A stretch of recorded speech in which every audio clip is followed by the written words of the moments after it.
You're building that alliance and you're viewing it as a lead source. While making a profit You're as you do it. You're being paid to have leads come into your studio. It's fantastic. Hey, difference makers! Welcome back to this podcast episode where we have Steve, Jeanine, Ronan, and a few furry friends joining us. So if you're watching on video, you will see the stuffed teddies, the eagle, and the ostrich. Ronan, who are your new friends? Well, this is Niche the eagle, and this is Porig the ostrich. So these guys were at Imaging with us. So we didn't bring Jonathan and Steve, but we brought Niche and Porig. I'm the ostrich, right? So do you want my summary of Imaging, Jono? So I mean, you're not going to give us the option. You're asking us the question, and you're going to tell us anyway. So yes. Well, the big thing that I saw this year at Imaging was AI was everywhere. Yeah. So there was a lot of chatter and talk and a lot of platforms about AI, but even just looking around, right, and that's what Niche the eagle and Porig the ostrich represent. Is I see some photographers who are open-minded, who are soaring above this AI thing, looking down at it and saying, how can this help me in my business? Yeah. But most photographers that I talk to, they're fearful, Jonathan. Like the ostrich, like when the ostrich gets afraid, what does it do? It sticks its head in the sand, right? It sticks its head in the sand and thinks the thing that's about to eat it can't see it, right? That's what it does, right? So a lot of photographers. I'm glad you explained what the ostrich was doing. So the ostrich you're fierce dirty, you people. So the ostrich is that better? Sticking its head in the sand, right? Thinking nothing is about to eat it, right? A lot of photographers are looking at AI that way. And that's out of fear, Jonathan. That's out of fear. Interesting. Great teddies. So how did Xena's talk? Because Xena did a talk on AI. How did that go? Yeah, so Xena did a talk on AI on how, because here's the thing, right? Everything we do in Difference Maker Revolution is about how can we help you fast track your business success. And a key thing to that, right, is time, right?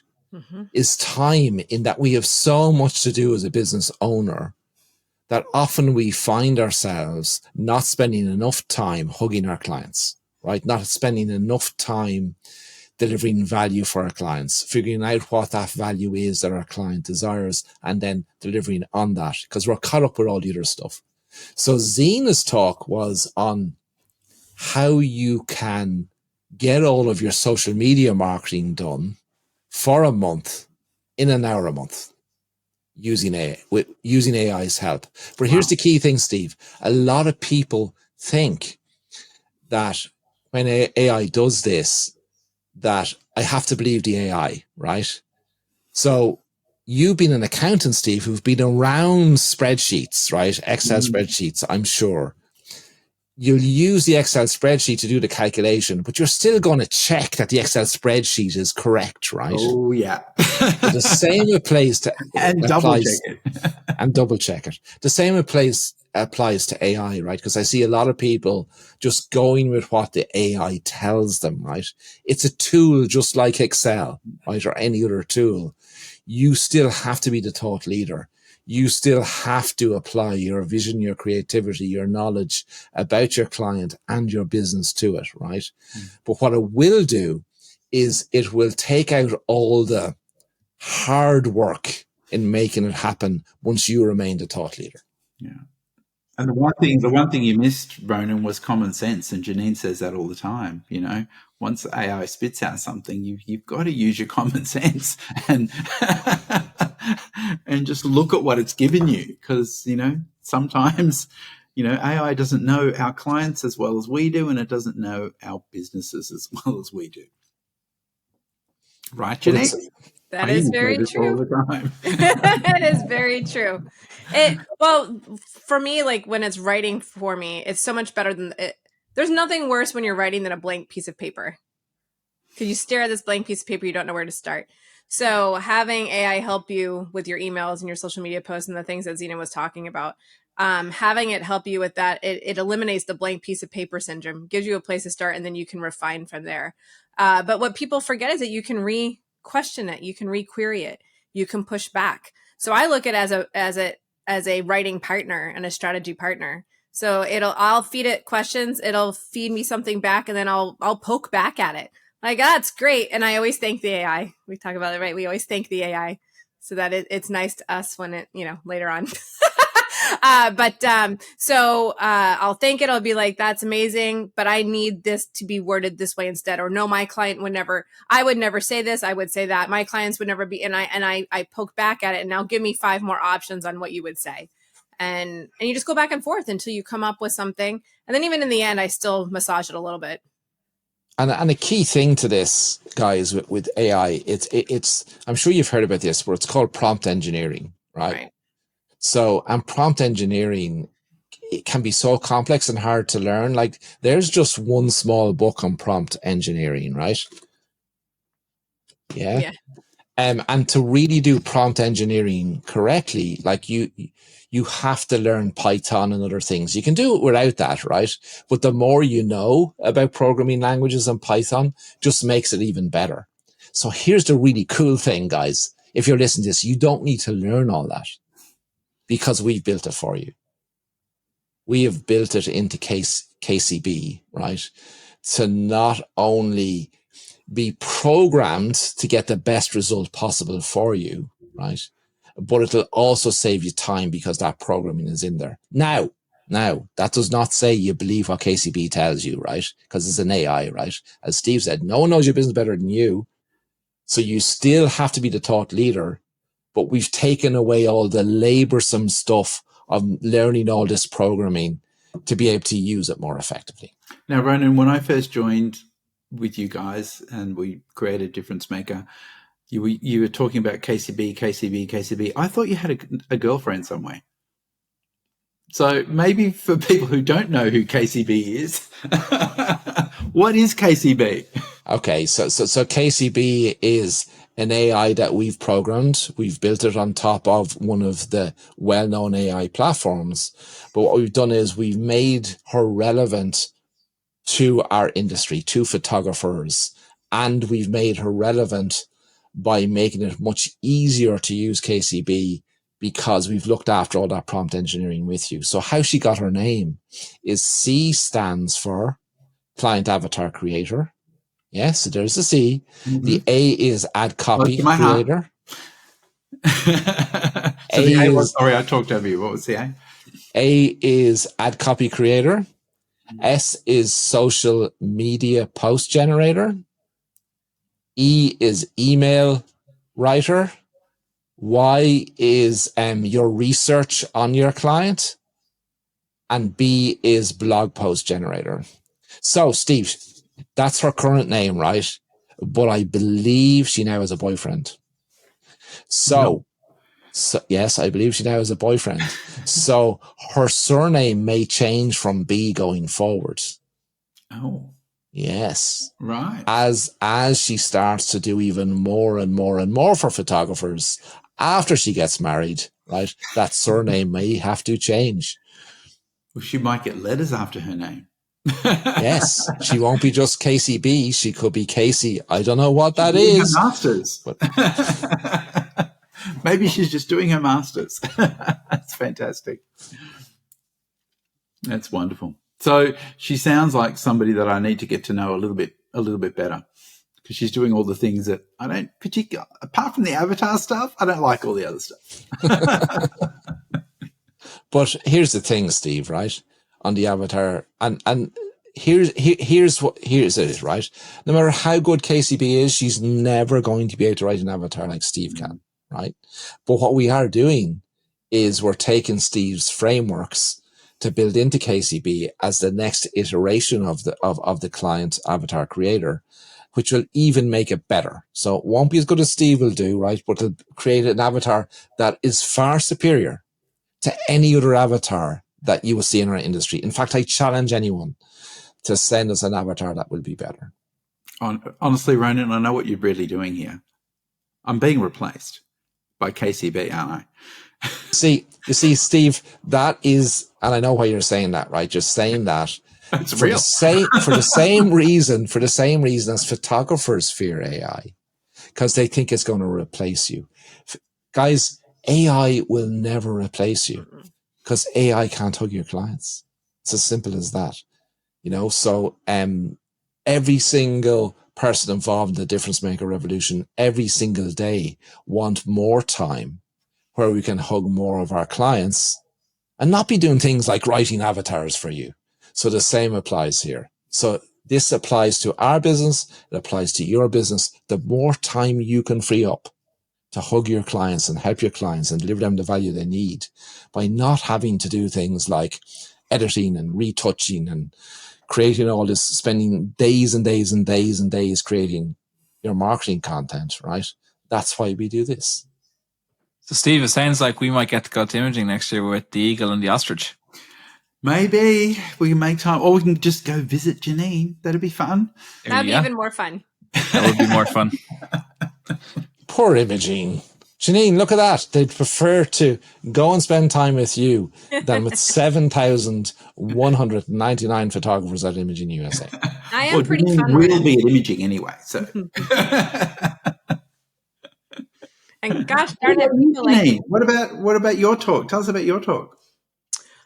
So I did a presentation on the possibility of a different lead source, because we talk a lot about Facebook as a lead source and alliances as lead sources. And so I discussed how photographers that mix both volume photography, so school, sports, dance photography, and also their custom studio business, how they can they don't have to separate those two businesses. They can treat that volume business as a lead source for their custom business. And so I got a lot of good feedback from the talk. I've never heard anybody actually talk about it that way. Usually you hear people talk about the separation of the two. You run this business, and never the two shall meet. And so I was kind of breaking down that barrier.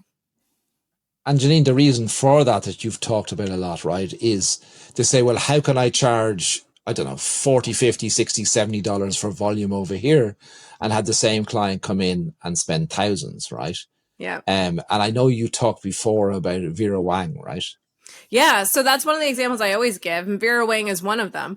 We don't give our clients enough credit. They understand the difference between something done in volume and something done custom.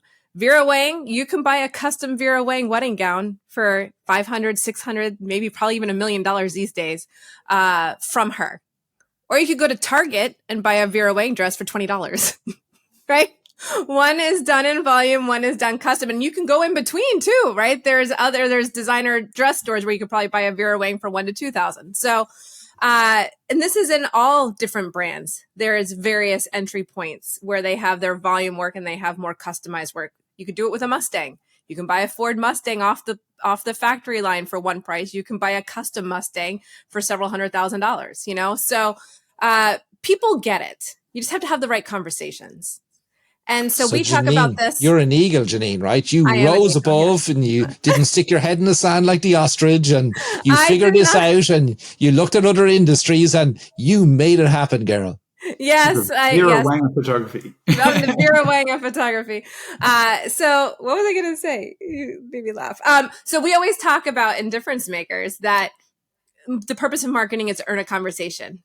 And so that's all you're doing. So when you market to your volume clients, one, they already know, like, and trust you, right? Because you're doing an amazing job, right? They're doing an amazing job on the school dance or sports photography already for your child.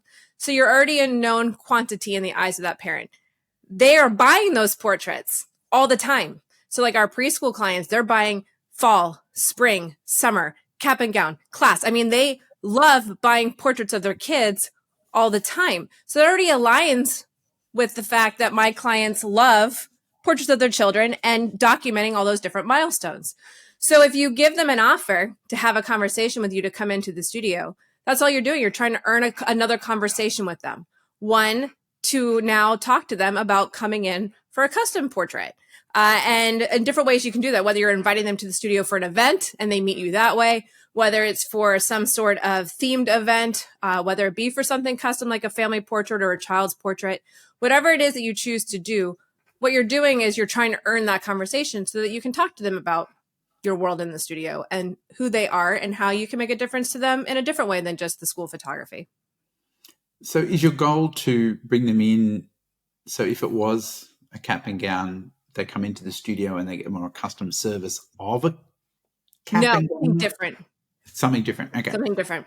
So for, I'll give you some different examples. So if it's a preschool client, we send out all of that is segmented, right? Because we know what classes they're in. We know how old they are. So in the States, there's a VPK age, right? So that is when you graduate from pre-kindergarten and now you start actual school, right? So now they actually do cap and gowns for 4-year-olds, right? And so these kids are they're graduating from preschool. Kinder. Wow. And they're starting kindergarten, right? And so they're going to big kids school. So we'll send an offer specifically to those parents to come in for a family portrait and a child's portrait of their child. That's the perfect time before your kid enters school to do a family portrait, right? It's the end of toddlerhood, the beginning of childhood. And so it's a milestone in their life. And so we will send out a specific offer to now convert that child that we just did a cap and gown for 4 years old to come in for a family portrait or a portrait of that child at the age of 5, that type of thing. So that's one example. So before you go on, does it work? Does it work, Jeanine? It does work. And that's the numbers that I prove. So here's the thing. And so many times I think people think, oh, just 1 or 2. Why is it worth it to send out an offer to a school if I only get 1 or 2 to convert? And so I showed the numbers. And when you work the numbers, and Ronan loves the numbers are brilliant, right? So let's just say you have a school of 100 kids. And you only get the email addresses and the contact information for people who order. So let's say you have, on average, a 65% order rate. So you have 65 contact information. You send out an email to the 65%. Let's conservatively say you have 10% open rate on your email. So 6.5 people open your email. If only 1 book, they come into your studio for that session and spend your studio average. And I'm just, for easy math, I was doing $1,500, right? So they come in once for $1,500. Yours is higher. We know that. What'd you say? Of course, yours is higher. We know that. Yes, but I don't do math higher. Easy math, Steve. That's why I'm doing easy math. So then, but do clients come to us just once, Steve? No. They become clients for life. So let's say they come in once a year at $1,500 over 10 years, the money, right? And so I did it as an example. If 2 people booked that session, that's $30,000 in 10 years. For the cost of nothing. It was an email that you sent out, maybe a postcard you send out, maybe a phone call as well, right? So you're being paid essentially to fill your pipeline of business to your studio because you're being paid to photograph them at the schools. Yeah. And it's developing your pipeline of leads, of steady people who know, like, and trust you to come into your business. And then did you factor in as well the percentage of people that refer you more people?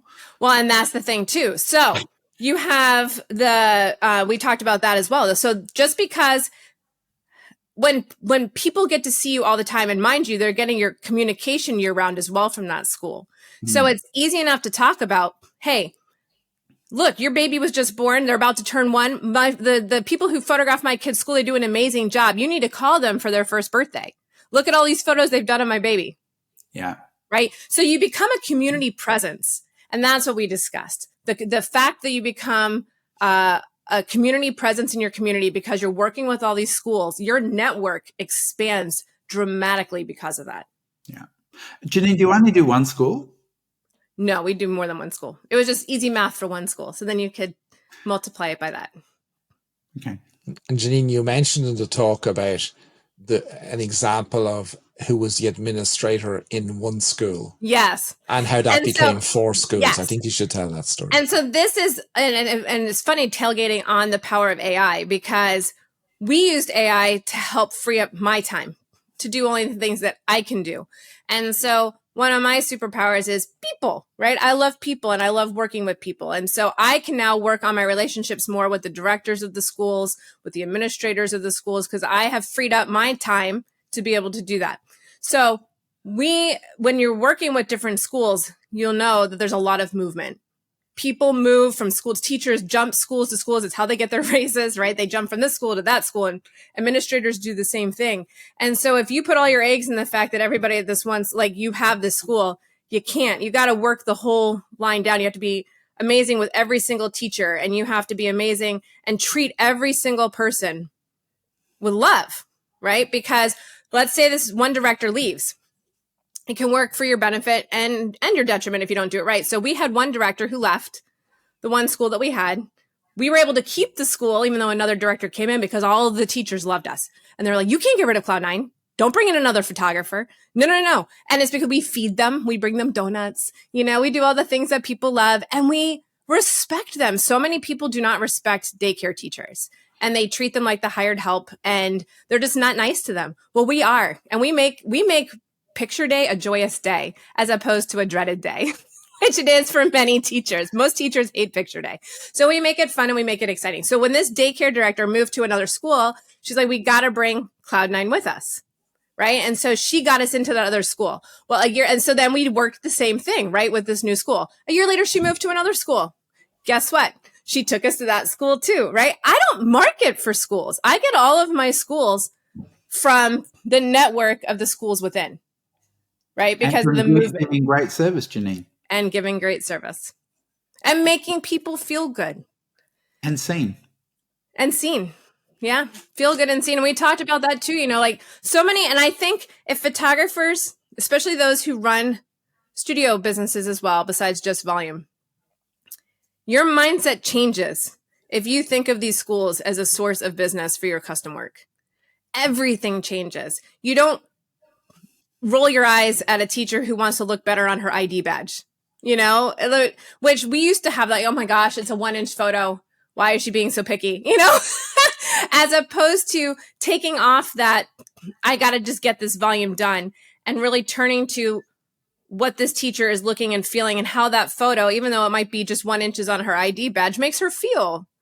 And if we can make her make her feel loved and seen and beautiful, even on that 1 inch picture on her ID badge or in their little yearbook, it can change her whole perspective. That teacher's coming in for a glamour session and then a family portrait session after that. And that's the thing too, right? So teachers have families and teachers have kids. And that's it is such an untapped source of business for people's studios. It boggles my mind. And I used to be one of them. Up to 10 years ago, I was one who separated out of the two because I bought into the whole photography mindset that you can't mix the two. Your volume is your volume and your custom is your custom, and never two shall meet. Until that, I broke that down. And it was a client who broke that down for me. And I told that story. And it's funny, sometimes our clients are the ones that make us realize this. And that's how it started. She was a client from a preschool and she found us. I had different branding. Can you believe that? Like, how dumb was I? So I had different branding for our school business, and she figured it out. And she called and she's like, I want to bring my kids. And I'm like, oh, no, you can't. You don't understand. Like, our studio pricing is way more than you were paying at the preschool. And I kept talking her out of it because I was afraid. Like, I was so afraid of the conflict of her coming in. She wouldn't let me talk her out of it. Like, she kept insisting that she could come in, and I kept insisting that she couldn't. And it's so funny. And so she ended up becoming a great client, amazing client. In fact, she was actually here yesterday to bring something for us to fix for her. And I told her the story. I told her, I'm like, you're not going to believe this. It's so funny you walked in today, but I used your story at imaging. And she started laughing. She's like, oh my gosh, yes, of course. She's like, I'm so glad you did. We love you guys. So anyways, it was pretty funny. And I have photographed her family as it's grown and changed. So Jeanine, there was once this man from a very funny land with many dangerous creatures and a weird accent who said to me, clients are everywhere. They are everywhere. They really are. So how do you cope now every time you get a new school? Like, how do you cope with having to go and now that you're... So I don't photograph the schools anymore, right? Oh, so the expectation isn't... There's no expectation that it's you photographing. Correct. So Elizabeth does the photography, and we send Elizabeth and an assistant. What'd you say? That's pretty huge because if you're building all the relationships, right. I think a lot of people think that then they have to physically be there to take the photos. So how do you get around that? So I talk about my team. And so when I'm talking about to the school, I'm like, here's Ben, we're bringing an entire team to you. Right. Right. And so my team, and I always talk about my team and how my team is going to love on these kids and create these amazing photographs for your kids and make picture day easy for your teachers. We know you're shorthanded. All the schools now are shorthanded because of the salary raises. They can't raise the price of tuition, but the teacher to student ratio, like it's a mess, right? So they and they can't compete with the corporations hiring. And that's a lot we hear from the daycares, right? Like, why would someone come work here for $10 an hour if they can go to Starbucks for 20? So they're shorthanded. So when we can present to them that we're sending a team, your teachers don't have to do anything, right? You don't have to lose a teacher for the day for picture day. We got this. We're coming in. We're going to make your life. And it's all about how we can, as a team, make their life easier. And so it makes their parents happy because of it. It makes their teachers happy because of it. And so just by loving on them. But yeah, no, it's never me. I always talk about us as a team. Right. Yeah. And it's great. Keeps you happy because you don't have to go to every single school. Oh, yeah. Awesome. Yeah. Keeps my back happy. Are you kidding me? And it's interesting because we've had this discussion before in studios hiring photographers, even in the studio. And it's amazing. It's not the person pressing the button that builds the relationship. It's the whole team. Like, we all build the relationship. And so I hear that even in the studio so many times, like, your team took such great care of us. And that, I know you guys don't like the word prideful, but it is a prideful moment to know that what you're working on to try and do, it's like, oh, they took it. I'm very proud of them. Yeah. We don't like the word prideful? Where'd you make that up, lady? Is that even a word? Is that even a word? It is a word. But anyways, so no, it is. And so you're sending in your whole team. And whereas the directors will still want to talk to me on the phone, but it's always just about the semantics of things, the scheduling of things, what we're going to do for the theme for that, what date we're going to do. Like, I'm just like the administrator in a way, but the team is the one that goes and does the work. Who wouldn't want your energy in the school, Jeanine? Me. But I think the thing is, you're going in there knowing all the things that you can help them with, and you're there to help them. Right. And I think this is across the board how, as a difference maker, we need to be. How can we help the client? How do we help solve their problem? How do we help them feel better about who they are?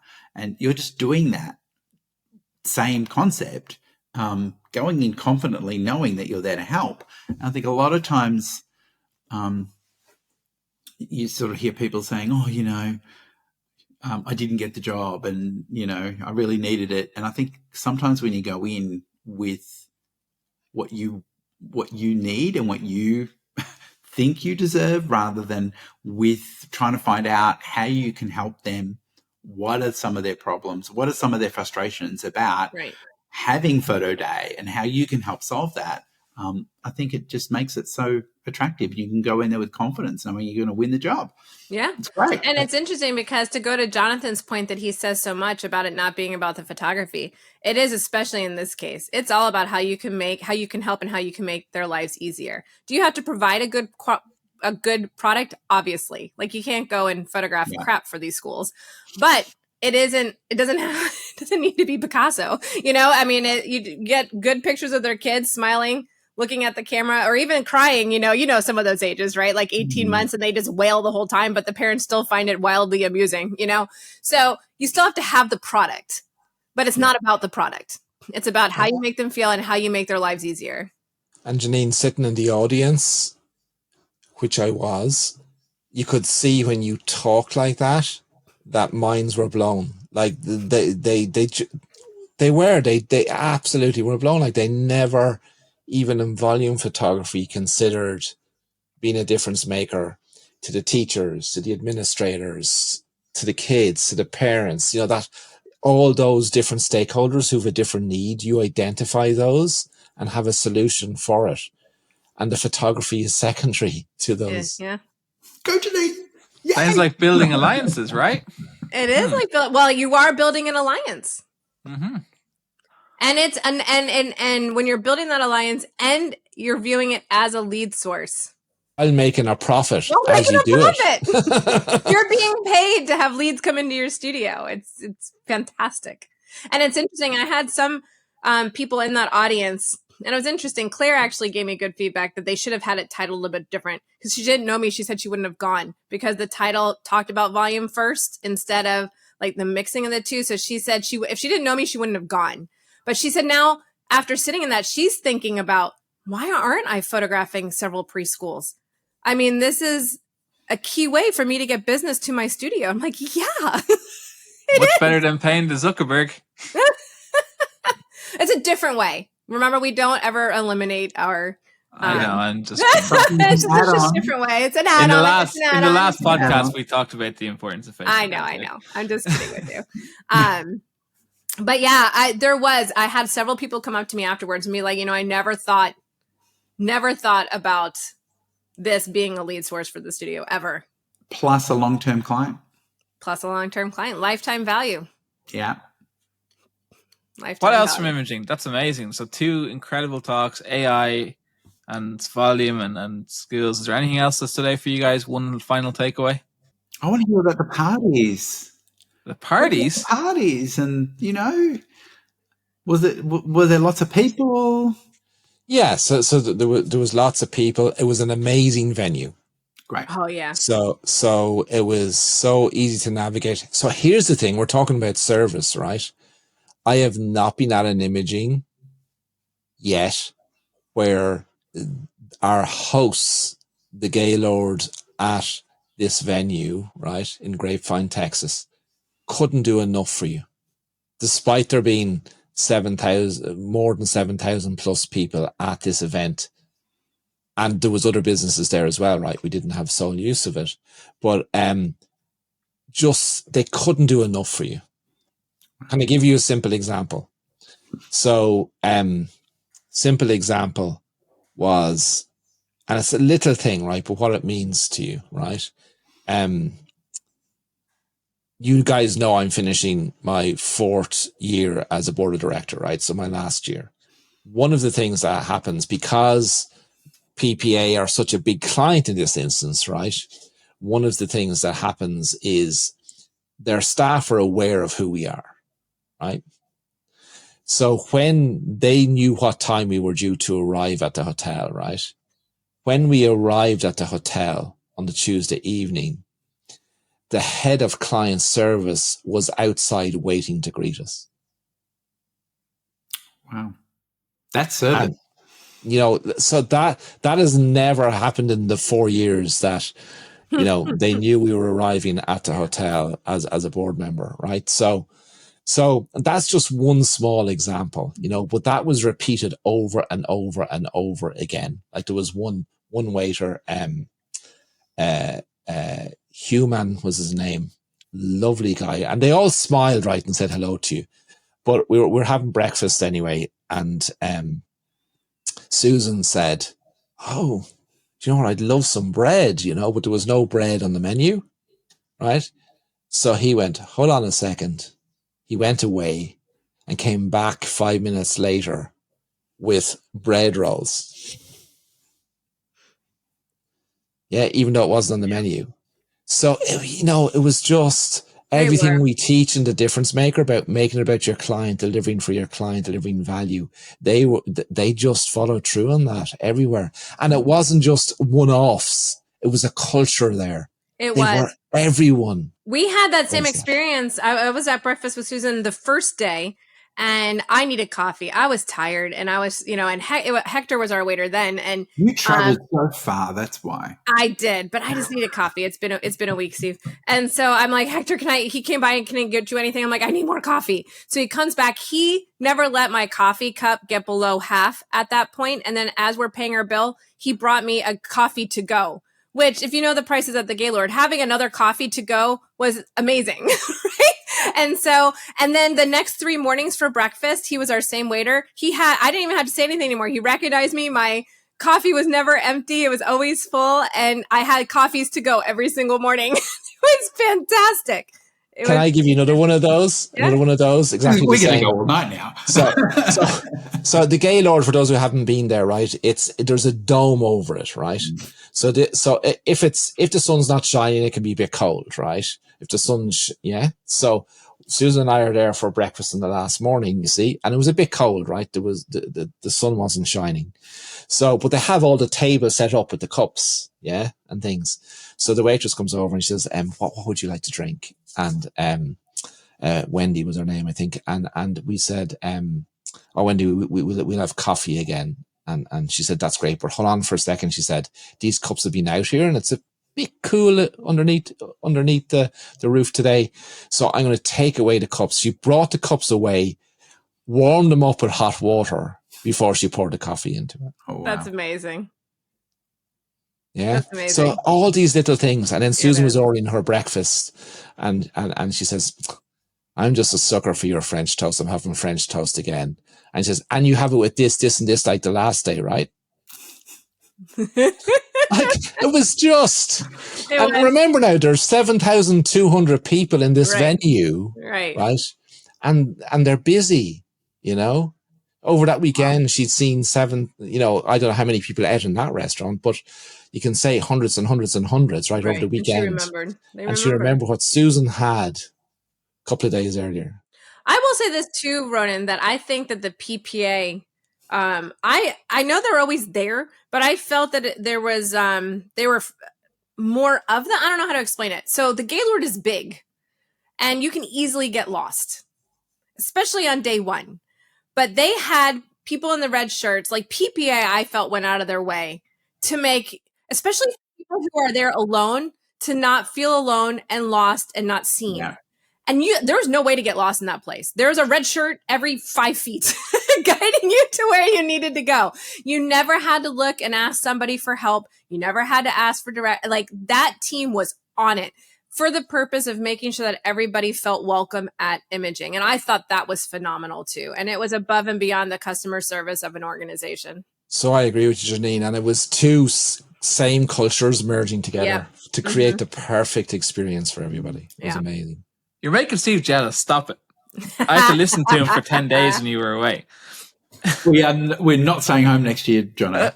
Listen to all of this. It's not back in this Gaylord for 2028. So we have to make sure we're there because this seriously, we're back at, not that Nashville's not amazing. It is, but and it's the Gaylord as well. So there's interesting, right? Two companies in the same thing. And this Gaylord, Nashville is very, very good, but this Gaylord was 6-star by comparison, you know what I mean? And yet they're the same organization, and it was the culture.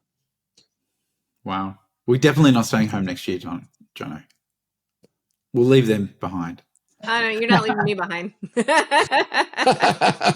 It's an hour flight from me to Nashville. I love Nashville. But we'll take Susan because it sounds like she gets the best service and she's the one that's memorable. So we'll have to take Susan with Absolutely. I could not agree more with you. All right. So Jonathan, if somebody's listening to this and they're going, wow, I need to visit that Gaylord. PPA's culture is amazing. I need to join PPA. But they need to take another step too, right? Yeah. Absolutely, they need to take another step because the foundation of being a difference maker is leading, with that service and putting your client first and creating a client-focused business, right? So that is what we help our difference makers in the inner circle to do. We show you how to become a client-focused business and create experiences that are meaningful and valuable to your client, and that creates clients for life that want to come back over and over again, refer their friends and family, create raving fans while doing what you love to do. Anything else to add to that, Steve? You also have something to add? Click the link below. Oh, okay, well there. Look at you. So make sure you click the link below this video and apply to join the Inner Circle today. And we can't wait to welcome you into a thriving community of difference makers. And be with you in Imaging 2026. You're so funny. We'll see you then, guys. Bye. Bye. Bye. See you soon. Ciao.